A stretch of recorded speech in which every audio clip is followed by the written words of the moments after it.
Salam dan bahagia, Ibu Bapak Guru hebat dan praktisi pendidikan, dimanapun Anda berada.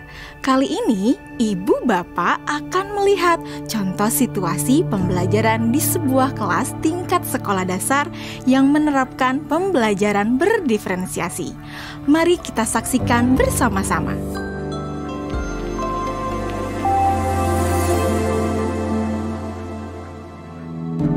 Organ tubuh manusia. Minggu ini, Pak Kasim ingin mengajar sebuah materi tentang cara kerja salah satu sistem organ tubuh manusia, yaitu sistem pencernaan. Adapun tujuan pembelajarannya adalah melalui diskusi kelompok dan penugasan mandiri. 1. Murid dapat menjelaskan fungsi organ pencernaan pada manusia. Kedua, murid dapat membuat model dan menunjukkan cara kerja sistem pencernaan manusia. Sebelum pembelajaran dilakukan, biasanya saya akan melihat tujuan pembelajaran atau target apa yang akan saya capai pada hari itu. Setelah itu, saya melihat data atau informasi terkait murid-murid saya untuk menentukan strategi pembelajaran yang tepat dan penilaian yang sesuai. Saat merencanakan pembelajaran, Pak Kasim mempersiapkan beberapa sumber belajar yang menurutnya akan membantu murid-muridnya belajar sesuai dengan kebutuhannya. Sumber daya belajar yang disiapkan diantaranya adalah sebuah poster, berbagai bacaan yang memuat pembahasan tentang bagaimana organ pencernaan bekerja dari beberapa sumber.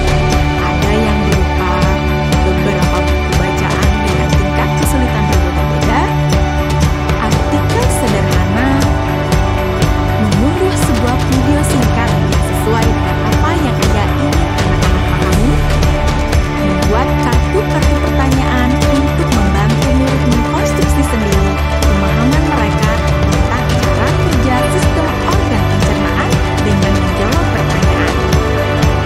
Sumber belajar yang beragam ini tentunya tetap sesuai dengan tujuan pembelajaran yang ingin dicapai, atau dengan kata lain mengimplementasikan diferensiasi konten.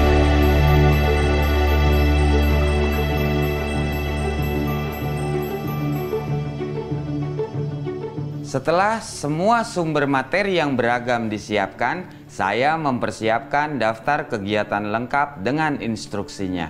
Misalnya, membaca buku atau artikel dan lain sebagainya, mengamati poster, mendiskusikannya, dan kemudian membuat ringkasan untuk menunjukkan pemahaman tentang isi poster tersebut. Menjawab kartu-kartu pertanyaan. Aktivitas-aktivitas tersebut walaupun berbeda-beda, namun semuanya bertujuan agar murid memahami cara kerja sistem pencernaan. Assalamualaikum. Bagaimana kabar kalian? Waalaikumsalam. Baik, Pak. Hari ini kita akan mempelajari tentang sistem pencernaan manusia. Saya, Pak. Di awal pembelajaran, Pak Kasim memberikan penjelasan kepada semua murid yang ada di kelasnya tentang tujuan pembelajaran dan konsep kunci yang ia ingin anak-anak kuasai. Lewat proses tanya-jawab dan contoh-contoh, Pak Kasim memastikan bahwa murid-muridnya memahami apa yang dimaksud dengan sistem. Pak Kasim meminta murid-murid bekerja dalam kelompok. Untuk penugasan kali ini, Pak Kasim telah mengelompokkan murid berdasarkan tingkat kemampuan murid membaca.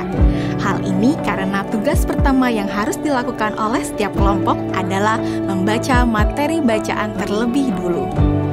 Teks yang dibaca tiap kelompok sesuai dengan kemampuan membaca mereka. Selama proses murid melakukan kegiatan, saya mengobservasi dan memantau pemahaman murid-murid. Saya mendatangi tiap kelompok, mengajukan pertanyaan, dan memberi pertanyaan lanjutan kepada murid-murid yang memerlukan bantuan atau perlu diberikan tantangan lebih.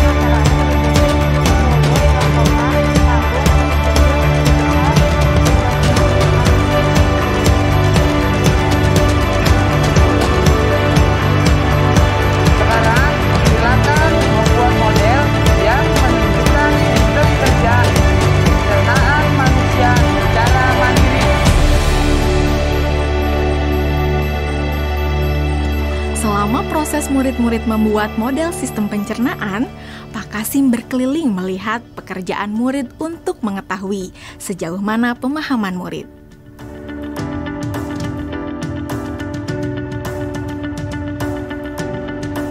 Di akhir pembelajaran, saya melakukan kegiatan refleksi, di mana refleksi tersebut digunakan untuk mengapresiasi murid, untuk mengetahui atau menilai sejauh mana pemahaman murid tentang topik yang sedang dipelajari, untuk mengetahui bagaimana perasaan murid-murid ketika melakukan proses pembelajaran. Akdas! Senang, Pak. Arjuna! Senang, Pak. Dan tentunya semua ini dapat menjadi informasi bagi saya untuk mengembangkan proses pembelajaran selanjutnya. Ibu dan Bapak guru hebat, demikian video singkat salah satu contoh penerapan pembelajaran berdiferensiasi di jenjang sekolah dasar. Tetap semangat Ibu dan Bapak guru hebat, salam dan bahagia.